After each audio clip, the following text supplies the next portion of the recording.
देखो वेट ध्यान दो इधर। आज स्टार्ट करने वाले हैं metal and non metal. Last chapter में किसी को कोई दिक्कत? टेस्ट भी दे दिया, अब तो सारा कुछ हो गया है।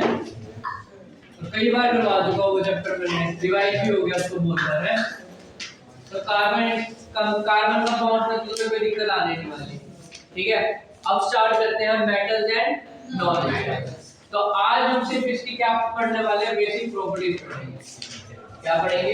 Basic properties. देखो मेटल्स तुमने अपनी डेली लाइफ में देखते होंगे क्या होते हैं मेटल्स। सबसे पहले तो ये बताओ कैसे होते हैं? हार्ड होते हैं, सॉफ्ट होते हैं? हार्ड होते हैं। तो सबसे पहली प्रॉपर्टी मेटल्स की यही आती है कि they are hard in nature, यानी कैसे होते हैं? सॉलिड। कैसे होते हैं? सॉलिड। तो मैक्सिमम जितने भी मेटल्स हमारे पास है रूम टेम्परेचर के अंदर क्या होते हैं? वो सॉलिड। बट कुछ एक्सेप्शंस भी जरूरी है। For example mercury. मरकरी एक ऐसा मेटल है जो कहां पे लिक्विड फॉर्म में मिलता है एट रूम टेम्परेचर। देखो मरकरी का यूज कहां पे होता है? मरकरी का यूज थर्मामीटर में होता है। मरकरी का यूज थर्मामीटर में होता है टेम्परेचर नोट करने के लिए। ठीक है, ये हमारे क्या हो गए? एक्सेप्शन। दूसरी चीज देखो मेटल्स की एक बहुत बढ़िया प्रॉपर्टी होती है, जो इनका सरफेस होता है ना वो लस्ट्रस इन नेचर होता है। लस्ट्रस का मतलब चमकनी, शाइनी। लस्ट्रस का मतलब शाइनी। जितने भी हमारे पास मेटल्स होंगे वो क्या होंगे? लस्ट्रस यानी शाइन। देखो मैंने यहाँ पे एक बात और लिखी हुई है, हार्ड। मैंने कहा मेटल्स हार्ड होते हैं, बट कभी सोडियम का नाम सुना है? सोडियम भी एक मेटल है। सोडियम भी क्या है? एक मेटल है, but they are very soft in nature. They can be cut with the knife. तो अगर हम उसको नाइफ से कट करने की कोशिश करें तो कट सकते हैं। तो सोडियम भी यहाँ पे क्या आ जाएगा? हार्ड में एक्सेप्शन आ जाएगा। ठीक है, इतनी बात क्लियर होगी? लस्ट्रस समझ आ गया? एल्युमिनियम हो गया, ये सब क्या होंगे? Lustrous in nature. आयरन हो गया, सबका क्या होता है? गोल्ड। ये सब क्या है? Lustrous in nature. अब तीसरी इंपॉर्टेंट प्रॉपर्टी देखो। थर्ड इंपॉर्टेंट प्रॉपर्टी है इसकी डक्टाइल। डक्टिलिटी बोलते हैं। प्रॉपर्टी की बात करूंगा तो डक्टिलिटी। देखो डक्ट का मतलब क्या होता है? डक्ट का मतलब होता है पाइप। डक्ट का मतलब होता है पाइप। तो डक्टाइल का मतलब हो गया अगर मैं कोई भी मेटल लूं और उसको वायर्स में बनाने की कोशिश करूं तो हम उसको वायर्स में बना सकते हैं। इनफैक्ट अगर हम थोड़ा सा भी गोल्ड लें तो उसकी 2 किलोमीटर तक की लंबी वायर बन सकती है।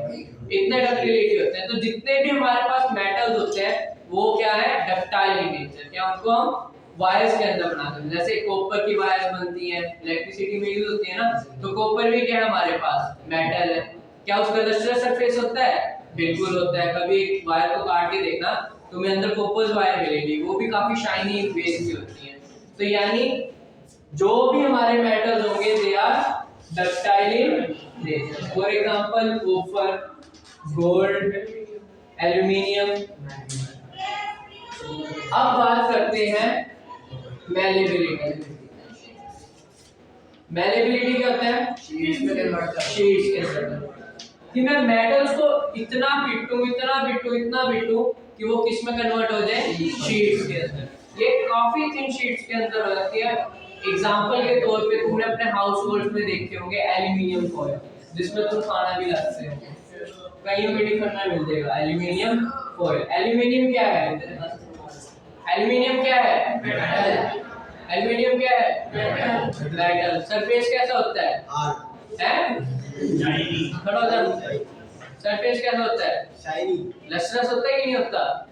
लस्ट्रस और शाइनी में डिफरेंस आता है कुछ? क्या डिफरेंस? लस्ट्रस और शाइनी में क्या डिफरेंस है? एक शाइन करता है, अच्छा, और दूसरा लस्टर मारता है। लस्ट्रस और शाइनी दोनों एक ही बात है। पर्यायवाची शब्द पढ़े हिंदी में? सिनोनिम्स पढ़े इंग्लिश में? क्या होता है सिनोनिम्स? लस्ट्रस की स्पेलिंग क्या होती है?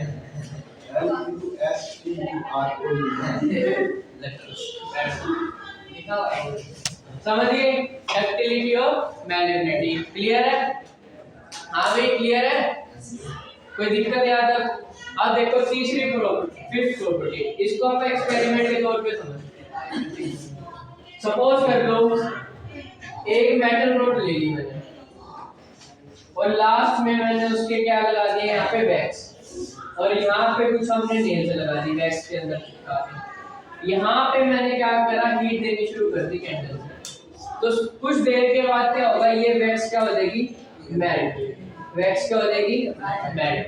तो इसका मतलब जो हमारा मेटल है ना, it's a good conductor of heat. तो हमारे जितने भी मेटल्स होंगे they are the good conductors of heat. इस एक्सपेरिमेंट से हमें ये समझ। और दूसरी, अब अगर हम इनको वायर्स की तरह वायर्स के अंदर पिरोते हैं यानी वायर्स बनाते हैं, तो ये इलेक्ट्रिसिटी के भी क्या होते हैं, good conductor of electricity. These are the good conductor of electricity. यहाँ तक किसी को कोई दिक्कत? एक बहुत इंपॉर्टेंट पॉइंट है जो इसका मेल्टिंग और बॉइलिंग पॉइंट है, वो क्या होता है, high. Melting and boiling point क्या होता है, हाई। एक्सेप्शन गैलियम और सीजियम दो ऐसे मेटल्स हैं, गैलियम और सीजियम दो ऐसे मेटल हैं कि अगर तुम इनको हथेली पे भी रखोगे ना तो भी मेल्ट हो जाएंगे। मतलब हथेली पे बर्फ रखो तो मेल्ट हो जाती है, ऐसे ही गैलियम और सीजियम ऐसे मेटल्स हैं जिनका मेल्टिंग और बॉइलिंग पॉइंट तो हाई होना चाहिए था, बट क्या होता है इनका बहुत कम। तो ये क्या हो गए एक्सेप्शन। इनके उल्टे क्या होंगे, नॉन मेटल्स। ठीक है, इनके अपोजिट में क्या आ जाते हैं हमारे नॉन मेटल्स। पर नॉन मेटल्स में भी कुछ एक्सेप्शन है। फॉर एग्जांपल आयोडीन का नाम सुना है किसी ने? आयोडीन ऐसे किस ग्रुप का है ये? हैलोजन। हैलोजन है तो ये नॉन मेटल, बट इसका जो सरफेस होता है वो कैसा होता है पता है, शाइनी। कैसा होता है, शाइनी। कार्बन भी नॉन मेटल्स के अंदर आते हैं, इनके काफी सारे इलेक्ट्रॉन्स पढ़ाए होंगे, कार्बन का मॉडल बताया होगा, डायमंड और ग्रेफाइट। वैसे तो नॉन कंडक्टर ऑफ इलेक्ट्रिसिटी होते हैं, बट ग्रेफाइट और ये गुड कंडक्टर हो गया, और सॉफ्ट होता है कार्बन, बट डायमंड की देख लो हार्ड सब्सटेंस। तो ये सब क्या है इसके एक्सेप्शन है, क्या है इसके एक्सेप्शन।